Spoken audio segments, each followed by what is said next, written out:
Jagerative, and Jai Masters. There are some really very simple basics to life. So, for example, if you love somebody, you don't want them to suffer. You don't need to learn that. They're just natural. The trouble is, people don't know how not to suffer. And most of the time, there's nothing you can do about it. Because most of the time, we make ourselves suffer. It's like somebody having a nightmare that you can't wake up. You want to help them, but you're not in there. They're in a world of their own, and they've created a world that's nightmarish. And all they have to do is wake up and stop doing it, and it won't be like that anymore. But when you're lost in that world, it doesn't seem that way. There's the same thing out here in the conscious world. I'm going to challenge you. The vast majority of all human suffering is self-generated, self-created. Now, if you're a halfway awake human being, you challenge that statement. You sit there and say, what in the world is he talking about? It's because we don't go deep enough. What is happening with almost all suffering, here's the foundation of human existence. We are inside. Everybody is inside. They're not outside, they're inside. You're inside. You know that. Hi. You're in there. You don't need to learn it. You're in there. And you're not okay in there. We can talk about why. We can do all kinds of stuff, but you're not okay in there. It's problematic in there. It's insecure. It's jealous. It's scared. It's needy. It's all that stuff. Okay? Like, do you have any needs? Just to break through the barrier of resistance. Do you have any needs? Most people, yeah. You got a list? Okay, you've just listed why you're not okay. If you need something, then you're not okay. Isn't that a definition of need? Something's not okay, so it needs something to be okay. That's what a need is. Don't make needs holy. Needs are like going to the doctor and explaining to the doctor why you're not feeling well. I need somebody. I feel so lonely. Oh, okay, you're not well. You're not doing well. You need somebody. I need respect. R-A-S-P-E-C-T. Right?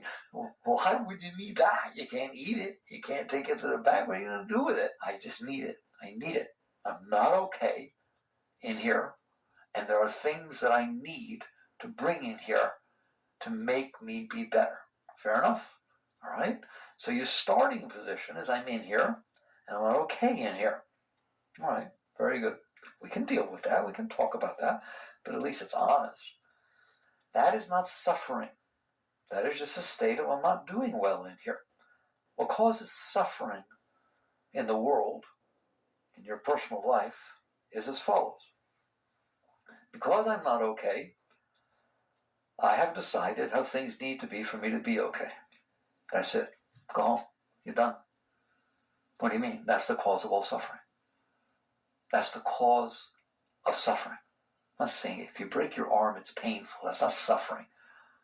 Deciding how you think you need things to be in order for you to be okay in there, and then complaining about how they are, fighting with everybody to try to make them be that way, worrying when you wake up in the morning that it won't be the way you want or it will be the way you don't want, going through the whole day trying to protect yourself from what? From it not being the way I need it to be okay. Most of you are not going through the whole day protecting yourself from a car hitting you. Basically, you're not spending your day protecting yourself from what our ancestor cave people needed to protect themselves from. Lions aren't jumping on you. All kinds of things are going on. But you do feel constantly that you must defend yourself, that you must protect yourself, that you must be ready to control the environment around you because something terrible is going to happen. You worry a lot. That's what suffering is, this constant inward state of, oh my God, something's going to go wrong or I won't get what I need. Either something's going to happen that's going to make me worse or something won't happen that will make me better. and I'm really worried about this, really anxious about this, I'm really neurotic about this. I can't sleep, I can't feel comfortable, I can't digest my food, I'm very tense, my shoulders are tense, my head is tense, I have headaches, I have stomach aches, I have ulcers. I am suffering to one degree or another. The cause of that suffering is very simple. The cause of the suffering is not because you're not doing okay inside. We can work with that. Okay, we'll look at that. We'll deal with that. It is because you decided how everyone and everything needs to be outside in order for you to be okay inside. That just created this layer. I can't even, my mouth goes dry to talk about it. You created a layer of confusion that has absolutely nothing to do with why you're not okay inside. All right? It's okay that you're not okay inside. I swear we can talk about that. We can work with that. You're capable of being okay inside. Every single human being is capable of being okay inside. And there's a total paradigm shift. And my starting position is, I'm doing great. It's fun. I told you what being okay is like. You wake up in the morning, you giggle. I'm back. What's going to happen today? I don't know, but it'll be fun. I live on a planet where lots of things are happening. How about you? I can't even think of a single moment in my whole life where there wasn't something going on in front of me. How about you? There's something going on all the time. It's a happening place. Isn't that fun? You're supposed to say yes. And they're supposed to look at me with this shocking look. Oh, no. It might not be the way I want. I mean, it's not enough that something's going on. It has to be what I want. And it can't be what I don't want. That is the cause of suffering. If you have that going on inside your head, that there is a way that the moment in front of me needs to be, or I'm going to freak out if it's not that way. I'm going to get scared, I'm going to get insecure, I'm going to get jealous, I'm going to be afraid because things are not the way I want them to be, then you are suffering. That is the definition of suffering. That there is a way you need things to be, and they aren't that way, so you get all weird inside. So spirituality and real life begin when you wake up and you start defining the problem properly. The problem is not that people, places, and things, and weather and circumstances aren't the way you want them to be. That's not the problem. The problem is that you have a way you want them to be. Instead of honoring, respecting, appreciating, feeling gratitude that you get to experience the reality of life that is unfolding in front of you. It is a fascinating place, isn't it? There's all kinds of things going on. You're going to have many, many experiences every moment of your life. Say thank you. But that's not what we do. What we do is say, I don't want to have many, many experiences throughout my life. I want to have the experiences I decided I want to have, and I want to have them when I want to have them, with who I want to have them, in the way I want to have them, and I'm very specific, even down to what the temperature needs to be outside when I'm being proposed to. It shouldn't be too humid or hot because I might sneeze. In other words, I got this thing down, that this is what needs to be going on for me to be okay. That's a layer that you built inside yourself. And it is the cause of suffering. It's just that simple. So you have to decide at some point in your life, am I going to commit my life to that veil, that psyche, that thing I built that says things need to be a certain way for me to be okay? And then I'll commit myself to that, use it like God. It's like it's the beginning and end of my life, this thing I made up inside of me. You didn't make it up, did you? You make it up as you go, don't you? You just, oh, I like him. Why'd you say that? I don't know. I just said it. I don't like him anymore. He wears bow ties. Why did you decide you don't like bow ties? Why did you decide you do like bow ties? That's a real avant-garde type guy who doesn't care what people think about him. Look, he wears polka dotted bow ties. Who decides how you think? Who decides whether you like things or not? Who decides whether you want things to be a certain way? You do, don't you? You just make it up. You make it up as you go along. Have you ever changed your mind about what you want? It just proves there's absolutely no solidity to this.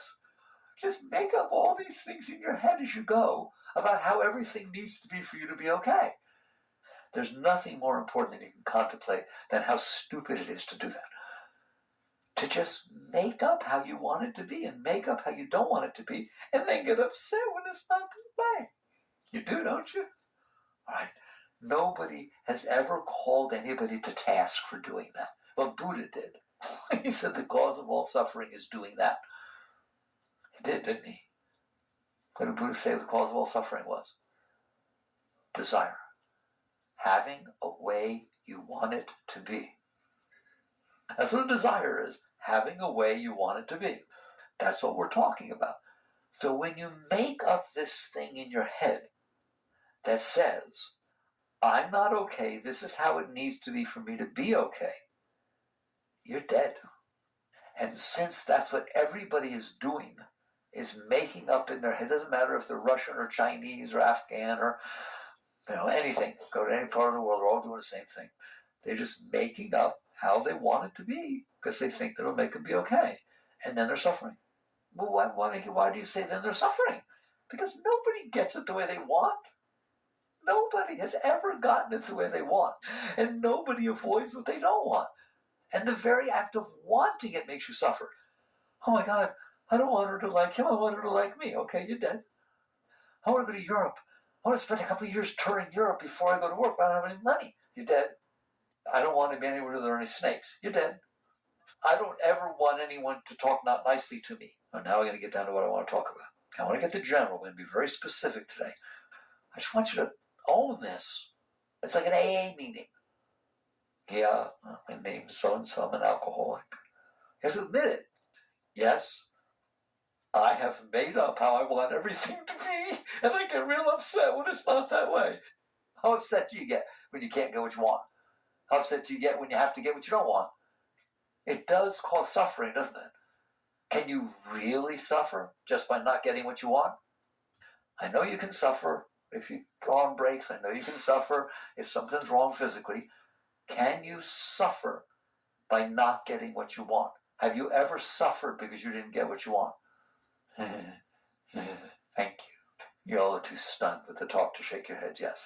Oh, how does he know? I know, believe me, I know. I don't have to be psychic. I can say it to anybody at any time, and it's true. You have suffered by not getting what you want.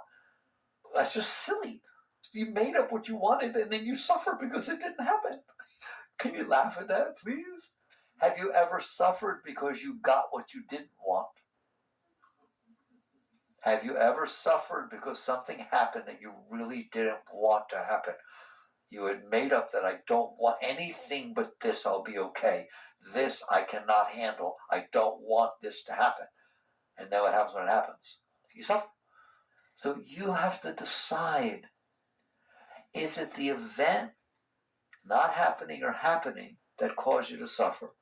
Or is it you deciding how it needs to be that caused you to suffer? Ever heard the expression, takes two to tango? It takes two to tango in the suffering world. The very thing that makes me suffer turns her on. Well, wait a minute, it's either a suffering event or it's not. There's no such thing. I want to go on a picnic, I got a date, and I'm going to go camping, and I've waited so long for this, it better not rain. I'm a farmer, there's a drought, this is the last day that can pass, and we live in the same place. All right? So what you catch on is you got a big decision to make. And this is the big decision of your life. More important than your career, more important than you marry, more important than your anything. Am I going to devote my life to trying to make the outside world be the way I made up and suffer when it's not and get a little bit happy when it is? Therefore, I'm conditional. Or am I going to devote my life to learning not to make up how I need things to be okay? So that I can wake up in the morning and say, this is going to be fun. What, life? I don't have a way. Can we say that? If I ever did a retreat with you, okay, I know you're shocked. I would make you say that. I don't have a way I want things to be. You don't? No. I don't. Wouldn't that be fun to have to say that? I don't have a way I want things to be. I'm just glad there are things. I'm glad I'm on a planet where things are happening. If I was on Mars, I wouldn't want to be there very long. It'd be fun to say I was the first person on Mars. That's the end of your fun. Mars is not fun. There's nothing happening. It's the same all the time, every day, every place you go. Maybe I'll go over there. Oh, there's red dirt. Maybe I'll go over there. Oh, there's red dirt. There's nothing anywhere. That's not true where you live, is it? Every single millisecond, there's colors and shapes. It's like a museum. There's things going on. That's happening your whole life. Why not be happy with that? Why not enjoy the experiences of life that are unfolding in front of you, that are presenting themselves to you without any preference or conditioning? Just unconditionally say, I have come down here to visit the planet Earth. It has been here for 5 billion years. In a universe that has been here for 13.8 billion years, I'm going to be here for 20 or 50 or 100. What's the difference? And I'm just visiting this place that got made. I'm glad to see it. I'm happy. It's enjoyable. It's challenging. There are things that happen that are easy for me. There are things that happen that are really hard for me. It's like a sport. There are teams I play that I'm much better than. I just beat them to pieces. It's so easy. There are teams I play better than me. It's really hard, and it brings the best out of me. And I have to struggle and pull. What's wrong with that? So life is exactly the same. It's a sport. In the scriptures, it calls it God's lila. And lila is translated out of Sanskrit into sport. What a funny word to be translated to sport. It's an interactive sport that here the universe is unfolding in front of you, and you're here. Believe me, you won't stay long if you don't like it. First of all, if you don't like what's happening, don't worry, because it won't be happening in a moment. Will it? It just keeps changing. Everything keeps changing. It's changed your whole life. And don't worry in the long run, because you won't be here very long anyways. Now, I don't understand why they're suffering. They're suffering for no reason. That's why Buddha said, the highest state is compassion. But people don't understand what compassion is. Compassion is what we just touched. If you look out through your eyes and you see people suffering, that's bad enough. I mean, that's painful. But to understand they are doing it to themselves, and there is no reason for it. They don't have to suffer, not that way. Yes, there's physical things, but this psychological suffering that is going on inside is self-inflicted. Therefore, it doesn't need to happen. And the root of it is this idea that I'm supposed to make up how I need things to be and how I don't want them to be, and then I'm supposed to get upset when they're not that way. Well, you're going to be upset all the time. And so you come down to understanding this as your choice in life. Do I want to continue doing this and then go outside and struggle with everybody and everything to try to make them match what I made up? Or do I want to learn to stop this stupid game of making up how I want things to be? Doesn't mean you stop your career. Doesn't mean you stop being married. Doesn't mean you stop having children. Doesn't mean you stop doing your best or whatever you're doing. That has nothing to do with that. I didn't say anything about that. I said you stop making up how things need to be and then fighting with everything and everybody to try and make them be that way. You still go to school, you still study, you still have you still get married, all kinds of things still happen. Your mind says, but why would they happen if I don't want them to? The sun comes up without you wanting it to. The moon goes through all of its phases. The oceans do what they do. You have 14 trillion cells in your body that do all kinds of things without you wanting them to or not wanting them to.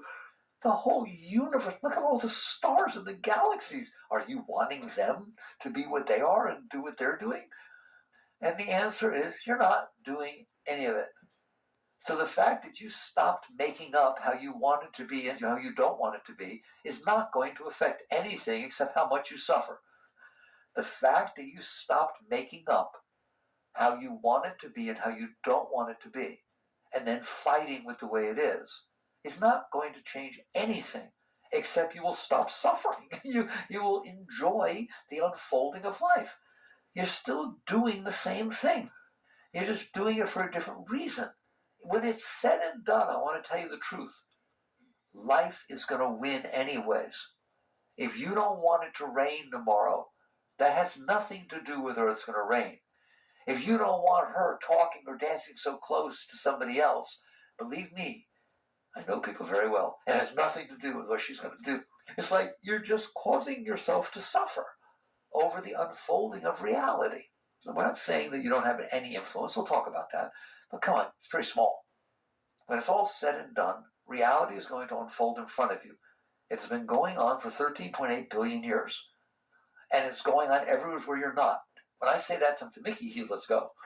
Does that have that effect on you? Isn't it going on everywhere where you're not right now? Okay, man, you're not in charge. And so you just catch on that things are going to unfold and you have a choice. Am I going to suffer because they're unfolding, or am I going to enjoy the journey? It's as simple as that. Again, it doesn't mean you're not doing anything. You're just doing it with joy. You're doing it out of love. You're doing it because it's fun. You're doing it because it's exciting. You're not doing it out of fear. You're not doing it out of afraid that if something happens, I'll be dead, so now I better go do something about it. What kind of motivation is fear? You're not doing it out of need.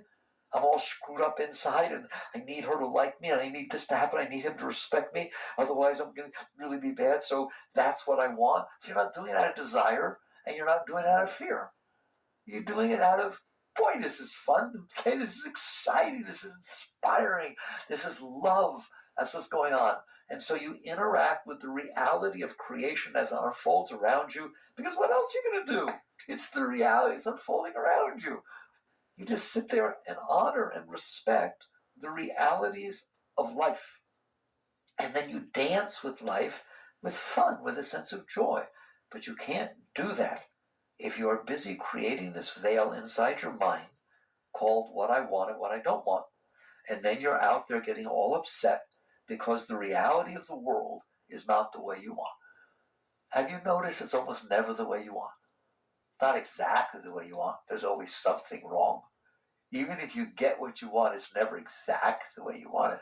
The color was a little bit off. It's a little bit bigger than I wanted, but I guess I'll be okay with it. And so here's your foundation. So the question is, what do you want to do for the rest of your life? Do you want to continue making up what you want and what you don't want and trying to superimpose that upon a world and then fighting and suffering and having commotion? Or do you want to learn to come into harmony, into balance with the unfoldment of reality that is being brought to you because you didn't build this like and dislike? How about this? Just in case it seems to you impossible to not have like and dislike, I'll let you have a like. I like everything. That will not cause any problems. I like life. Life is good. I like life. I like the challenge of life. I like it. And I will open myself and dance with and appreciate any circumstances that come my way.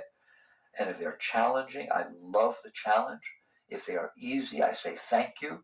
It's as simple as that. All right? You can do this. You have the right to do this. Nobody can take it away from you. And you will find that you don't suffer anymore. Can you see that? That would stop this psychological suffering. And so we started this by saying if you care about somebody, you don't want them to suffer. So I don't want you to suffer. Would you want your child to suffer? You want people to suffer? And look how easy it is to not suffer. Stop doing what you're doing in there. And so the question becomes how. So I thought we'd spend a moment taking one very strong cause of suffering and talking about how to transcend it. That's what we call it, transcending it. How to go past it. How to stop letting it run your life. Okay?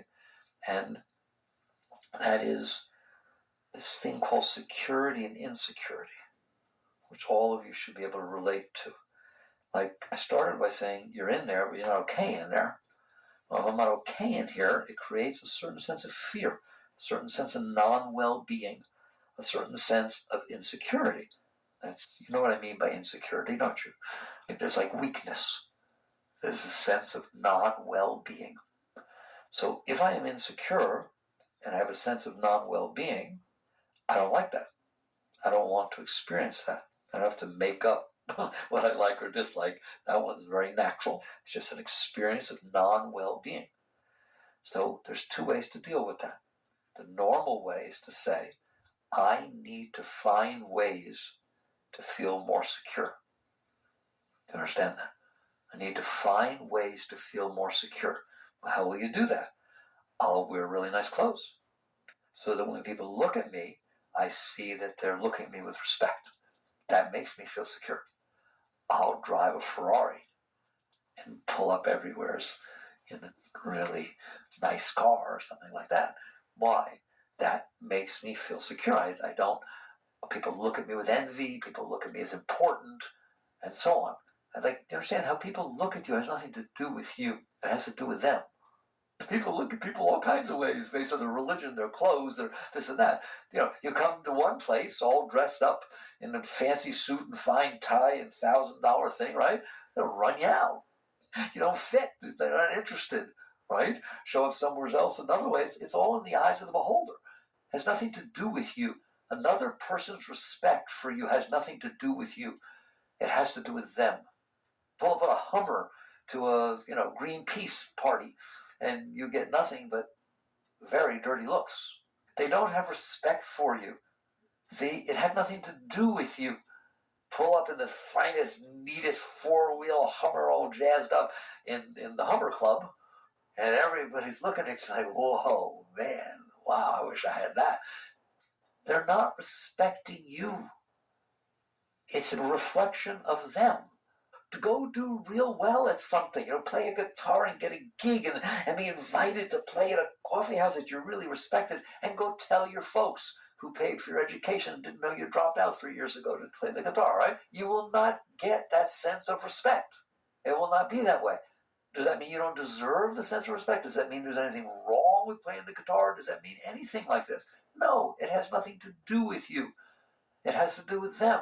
If the truth of the matter is, your father, who's now a banker, always wanted to be into music, that's what he suppressed in his life, and he saw his son or daughter step out of the rat race and dare to express themselves and do something he never had the guts to do, the eyes are going to light up. It has nothing to do with you. Okay? And so you catch on that what is going on is you have two ways you can deal with this sense of non-well-being. You can go out there and try to pull things that your mind makes up that will make you feel more secure and try to make them happen. They do not work. They've never worked for anybody. The moment you get what you think you want to make you feel secure, if you get it, you'll be afraid of losing it. Go play a gig or give a talk or do something that everyone's so impressed. Oh my God, you were so nervous, but they say you did really well. When they invite you back tomorrow, wait till you see how scared you are that you won't do as well. There's no win in the game. There is no win in the game that I am not okay. I feel not secure, discomfort inside. So I need to get things outside a certain way in order for me to feel better. That's not how you do it. Is there a way to do it? Yes, but not that way. So all this stuff that people are running around trying to impress each other, trying to get power, trying to do all this stuff, it is not a sign of strength. It is a sign of weakness. If you need people to think about you a certain way, there's something wrong with you. If you need a person to love you, there's something wrong with you. I'm going to use shock therapy. What does it mean if I need people to respect me or treat me a certain way? It means I'm not okay inside. I don't feel whole and complete within myself. I have issues. And when they clap, I feel much better. When they boo, I don't. What does that mean? It means I'm not okay. And I need remember I talked about need to start with. I need things to be a certain way in order for me to be okay. That isn't, if you're healthy, you don't need a doctor. If you're not healthy, you need lots of them. You better pick the best ones. If you don't feel right inside, you need people to treat you a certain way. You need people to talk to you a certain way. If a person says one thing, you get defensive. Anybody noticed? Like they can't say a single thing. Oh, I don't think what you said made any sense. You don't understand what I meant. It's like you can't handle anything. Why? The reason I said what I said was to try to impress you. Why? Because I'm not okay inside. The fact that you have a single critical remark of any way, shape, or form of what I said means, oh my God, you might as well take a knife and stick it in me. What's wrong with you? I wasn't okay, and I trusted that if I said this thing, you'd make me be okay. And now you sat there and said, yeah, it was all right, but you forgot this. I did not. Where do you see the defensiveness that comes up inside of you? I want to ask you a question. Have I exaggerated? One iota? Isn't that amazing? Maybe we better talk about this. All right. So you catch on that this game of I'm not okay, and I've made up how I need things to be down to the tiniest detail. And what it's really about is how I need everybody else to be. That's what I think is funny. I made up how I need everybody else to be, including the weather. You hear me? In order for me to be okay. All right. I hope I've lectured enough on that. So the question is, what's the alternative? So let's deal with insecurity. That's a tough one. It's a very big one. What's the alternative? The alternative is to fix what's wrong inside of you. Not to go out there and try to find band-aids to put over it so that you can temporarily feel better. Fix what's wrong inside of you. Does that make sense? Okay? Fix what's wrong inside of you. And then you won't have this problem. So what would it be like if I didn't feel insecure? Could I actually feel secure inside? Wouldn't that be nice? That it's not like you're an egotist. You know, you're not one of those people, I'm perfect. I can take care of anything. I'm not worried about anything. That's not feeling secure inside. That's feeling insecure and then putting something very strong in front of yourself. I don't ever apologize. I don't ever give in to anybody. I always win. I don't worry about it. I got great lawyers all around me. That's not security. That's strength you put out there to project is hiding insecurity. I'm talking about getting rid of insecurity. Don't even know. I want you to not even know what's he talking about. Well, I would like it if you looked at me that way. I don't know what he's talking about. I feel fine inside. I never care what people think about me or anything. How would you get there? You come inside and you find a place inside yourself, which I'm assuring you is there, that is just beautiful. It's just radiant. It's filled with love and joy, and you just feel waves of well-being going on inside of you. If I leave you alone, it's the happiest time I ever did with you. You just sit there, all this joy comes up inside of you. There was once a story of Yogananda. Back in the early days, he wore turbans. He was an Indian guy, right? And he was riding on a train in America. And he tells a story that he was just sitting there as a long train ride, and he was there. And the conductor walked up to him and said, "Excuse me, sir, could you tell me what you're doing?" And Master said, "I'm not doing anything." And he said, "God, I wish I could do that." He was just sitting there being okay. He was just sitting there being okay for an hour.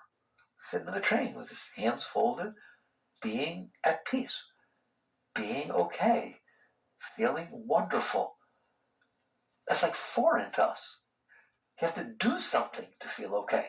In other words, I have to do something to get away from the part of me that doesn't feel okay. I'm not okay in here. So I need to be doing something that will make me eating something, doing something, talking something, doing something, because I'm not okay in here. I'm talking about being okay in there.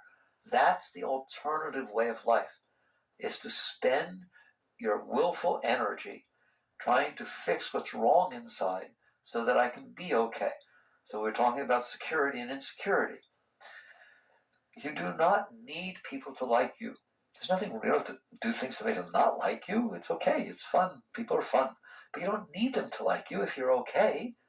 Here, I just fell in love with you. We're madly in love. It's the honeymoon stage. Everything like that. Oh my God, my heart's pouring open, all that kind of stuff. I don't care whether she likes me or not. Not when I've just fell in love with you. What do I care? Somebody walks up to me and says, I'm not interested in going out with you. Fine. Good. I'm glad. Hope you have a nice life. You got that? Because I'm okay inside. When you're okay inside, you don't have a way you need people to treat you. You don't have a way you need for them to give you this stuff. It is such an important way to be. What would it be like to go through life and not need like that? It's so beautiful. When you meet somebody, you don't need anything from them. You don't need to worry about what you said. You don't need to impress them. You don't need to know whether they liked what you were wearing. You don't need to worry about what their thoughts are when they walk. How would you like that? It's called liberation. How would you like to be free? But what then would be my interaction with the person? You would get to meet another person. You wouldn't be trying to impress them. To try to impress somebody means you're not okay. And you're going to hand the state of your being to another person. because they're either going to be impressed or not be impressed. And you don't even know the person. I just think it's so funny. You don't hand your car to them. You don't give them your house, but you give them your whole state of inner being. And they can say something or look at you a certain way that ruins your day. You gave away the keys to your kingdom. And so you wake up eventually to say, I have this work to do on myself. I don't want to live my life the other way. I don't want to give the keys to my inner kingdom that belong to me to total strangers every minute or every second, and they get all weird inside because they're not reacting the way I expect them to or the way I want them to. If you are out there trying to impress people, there is something wrong with you. And you know darn well that's all you're doing is trying to impress people. Everyone you meet. You need to impress everybody. If you're in a room and you impress 99 of the 100 people and one person criticizes you, that's all you remember. That's all you care about. You walk away feeling terrible. Why? Why would that be? Why would it be that everybody's clapping and somebody's booing and I'm just keep looking at the guy who's booing? Why? Because the whole reason you're doing this, I want to impress you, is because you're not okay. And so if something is happening that is reinforcing your not okayness, like somebody not liking you, somebody talking badly about you, it hurts. It causes problems. Now you get to the point where you say, I'm going to work with this. How do you work with this? You work with it. You work with it. You work with it every single moment of every single second of your life. Exactly like right now, every single moment, every single second, you're trying to impress everybody. And you're trying to get your needs taken care of. You're trying to do exactly the same. You're just doing something different. You're sitting here saying, when I walk into the presence of this person, I'm going to watch very carefully to see where I'm coming from. And if I'm coming from, I need to impress her, I'm going to work with myself.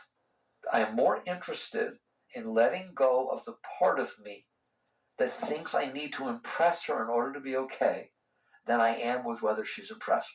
That's the bottom line. That's where East meets West. If what I'm more interested in is whether I impress her, I lose. If while I'm having this conversation, I'm watching myself, and I am more interested in letting go of the part of me that thinks in order for me to be okay, she has to be impressed. It's like, what about if I traded it off for a heroin addict? Same conversation. So here I am interacting. The question is exactly this. Are you more interested in figuring out how you're going to get your next hit, or you're more interested in figuring out how you're not going to give in to needing that hit? Because that's what's going to change your life. It's like you're in there. Which are you doing? So this is exactly the same. This is an addiction. Your state of non-well-being is the same as an addiction. I'm not okay, and I'm addicted to that. And so everything I do is based on that. You can break free from that. I swear you can. How do you do that? By not giving into it. How do I get off of a drug? By not giving into it. By remaining centered within and not giving into the urge or impulse to commit my life to this drug. By not giving in to this urge or impulse that I am not going to be okay unless I impress everybody. I am not going to be okay unless I get the job I want. I am not going to be okay unless I find my soulmate. I am not going to be okay unless I'm driving a car that I feel comfortable in. What I've just done is to find all these limits inside myself that are basically saying I'm not going to be okay. Because you're not going to get it that way. So that's an addiction. It's an addiction to having things the way you want. So you reach a point where you finally say, if I have but one life to live, I am not going to live like that. And it doesn't matter how old you are, it doesn't matter how rich or poor you are, the moment you decide to change your life, it is going to change. Because this is only up to you, it has nothing to do with anybody else. You're totally empowered. How you deal with yourself inwardly is your business. It's yours, there's nobody else in there. So you can change it completely anytime you want. So we were talking about how to do it. You do it every day, every moment you practice. It's like learning to play tennis, like learning to play the piano. It's like learning anything. You learn how to not let that part of your being run your life. How? By not letting it run your life. How do you stop smoking? Stop putting cigarettes in your mouth. But what if I want to? Don't. Then you'll stop smoking. It's the same thing here. I feel the need to impress somebody. I'm concerned about whether they like me or not. Okay, this is a growth moment. If you're concerned about whether somebody likes you or not, quiet down. Don't say something. Please don't say something to try to impress them so they like you. That's like trying to get the drugs. Instead, sit there, look at the part of your being that's getting neurotic, getting scared that they might not like you, and realize, I want to get past that. What matters is whether I like me. I'm the only one who knows me anyways. And I don't like me who's all needy and needing people to like me. So I am going to relax. When it's said and done, I've talked to this many times, I've been doing this for a very long time. I have learned that the highest way to deal with yourself is to relax in the face of yourself. So if it's sitting there telling me what to say and what to do to get somebody to like me, to impress somebody, I take one look at it and say, I don't care whether the answer is right or wrong about what to do. I don't want to play that game. I don't play that game. I don't want to do drugs anymore. It's telling me how to get my next hit and how I can make the money. I don't care. I don't want to do that anymore. So I don't want to do this anymore. So just relax. Just inside, from a deep center, just relax. And you will see it will pass. It'll hurt. It's like stopping smoking hurts, right? But it will start to pass. And the next thing you know, you're going to be so amazed. People are more impressed with you because you didn't say anything. Somehow, if you're saying something to impress somebody, it's like challenging that part of them. They're just going to say something back to try and impress you, or they're not going to let you impress them. They're going to say what's wrong. Like you're playing this game. You're both in there playing this game. Who can get the respect of the other person more so that they walk away feeling I won? There's this feeling that I got what I wanted, but the only way you're getting what you wanted is if you win. You impress the other person. A lot of people are not going to let you. And, you don't want to be like that. So instead, like I said, you start letting go. How do I find the place inside of me that's okay? By not going with the place inside of you that's not okay. I swear you will never hear anything deeper in your life. If you're not okay, you can't find the place that is okay. If you're smoking, you can't find the non-smoker. You have to stop doing the thing that keeps you away from being okay. So I can't find okay if I'm hanging out with not okay. So when the not okay comes up, I need to impress him, I need to say something, I need to worry about what I said, does he like me, blah, blah, blah, blah, blah. If I hang out with that, I'm not okay, because I'm hanging out with Mr. or Miss not okay. There's parts of your being. If I'm going to New York, I can't be in California. If you're hanging out with not okay, you will not find okay. So your first step is to stop hanging out with not okay. And therefore, when it starts telling you different things to do and this, that, all that kind of junk, you just let go. You let the moment go by. I could literally put on a calendar and put a star the first time I ever made Mickey do that. He's in a conversation. He's trying to impress everybody. And his mind comes up with this impressive thing to say, and I didn't let him say it. Oh my God, it's like, you're born that day. Like it's the first time you decided to stop smoking, you were fine because people didn't want you to smoke and you're done. Now all of a sudden you ate dinner and it's when you used to really like to smoke. So here's that moment. You better let it go or you're going to keep smoking. And so you learn to let go. And I'm telling you, the shocking part is when it's all said and done, what ends up being left is more impressive than anything you could have done. And it's free. When you stop needing people to love you, it is amazing how many people love you. Why? Because you're not grabbing. You're not taking. So this is what happens when you wake up. You catch on. I used insecurity as an example, but you could do it with anything. You have to decide which life you want to live. Do I want to live the life of I'm not okay, so I made up everything and everyone needs to be okay, and I'm out there fighting and struggling with every moment of life, every second for my whole life to try to make it be that way, and I'm not doing so well? Or do you want to realize there's a world unfolding? It is going to unfold just fine without you. It always has. If it is going on everywhere in the universe without you, it can probably go on in front of you. Since there's no difference.